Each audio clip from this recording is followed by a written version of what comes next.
Looks like the last stop to nowhere. Well, if he's around here, he shouldn't be too hard to find. That's what you said a week ago in Guadalajara.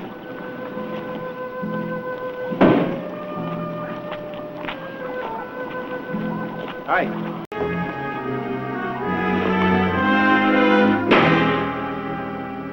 Oh, hello there. Expensive shirts. Nobody to wear them. And that radio transmitter. That's why McWhirter came to this village. Too bad you came in here.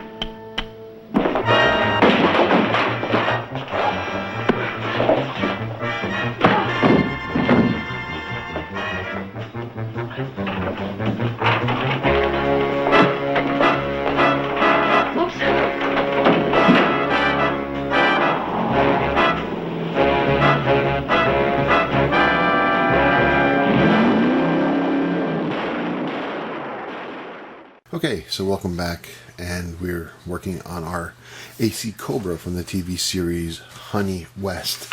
As you can see here, we got most of the engine completed, all of step 1, most of step 2, all of step 3. I skipped a couple parts in step 2, which we're putting on the exhaust manifolds, or the exhaust headers, and a couple of the tubings that go forward to the motor once it's in place.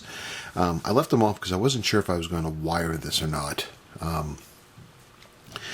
was going to skip that altogether, and I very well could, but when going through some stuff, I came across this Detail Master set. So I've got 3 feet of ignition wires if I choose to wire it. I haven't decided yet. But anyway, that's the motor. So we got that going. Then after that, we went to step 4, which is the tires. Here are the stock tires. If you put the rim in it, that's what it's going to look like. But if you remember, well, here is the stock wheel with the stock tires with the rims in it. Not bad. But if you remember, I ordered those aftermarket white wall rims from AMT, and here they are, and they make such a difference. I think I make it look so much better with that white wall. So I'm not ready to put those together, but I have those, so we're going to skip those steps for now. And then we went on to the suspension. The suspension on this is quite fiddly. You can see I got the rear end put together. We got the front suspension put together. It's hard to see because it's all black, but even before I painted black and was all white, it was hard to see too. I'll post some pictures in the forum.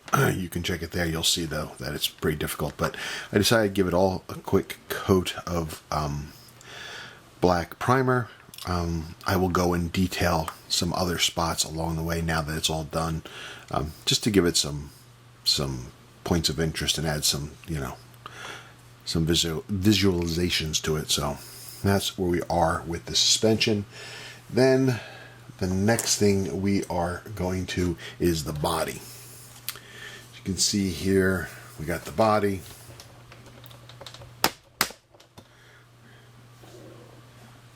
Okay, and this Cobra has a solid fender, okay, all the way across, whereas the Honey West Cobra had the fins right behind the front wheel. So we marked them out using some tape and a pencil. Using our micro drill bit, we're going to do some drilling and then some cutting and filing, and eventually we will have a basic outline of the gills. You can see there. So I'm pretty pleased with it so far. Now the hard part is going to be fabricating the gills for the inside, but let's get the other one cut out first and we'll worry about that. But yeah, most likely we're just going to put a piece of card behind it and leave this hole the width of the plastic, and then we'll just fit in our louvers from there. So that's the plan. We'll see what happens. So that's where we are right now. Okay, so we had a couple nice days here, nicer days. So I did some painting on the Cobra. We got it all painted up in white. I used Wimbledon white on it, typical Ford color for the time.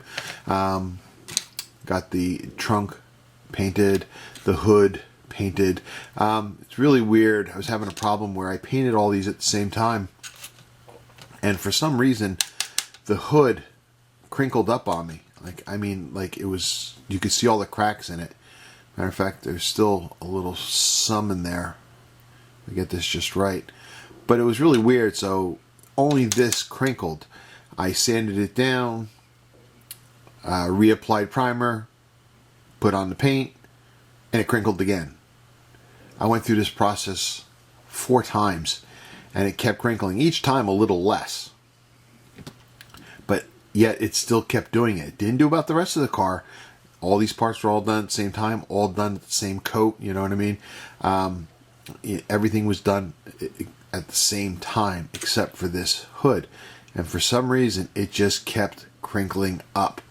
The last time I did it, I put on it, I primed it, let it sit for a day, painted the first coat of paint on it, and let it set for 3 days. And then I did the next coat, which is what you see here, just the second coat, and actually it looked like it was better, but no, I'm seeing crinkles in it again. I'm going to try buffing it and see what happens, you know, a little wet sanding and everything, see if it clears it up. But this is really frustrating that for some reason this one part just keeps crinkling up like that. Damn it. Anyway, let me break out some wet sandpaper, microfibers, and micro mesh and see what I can do with this.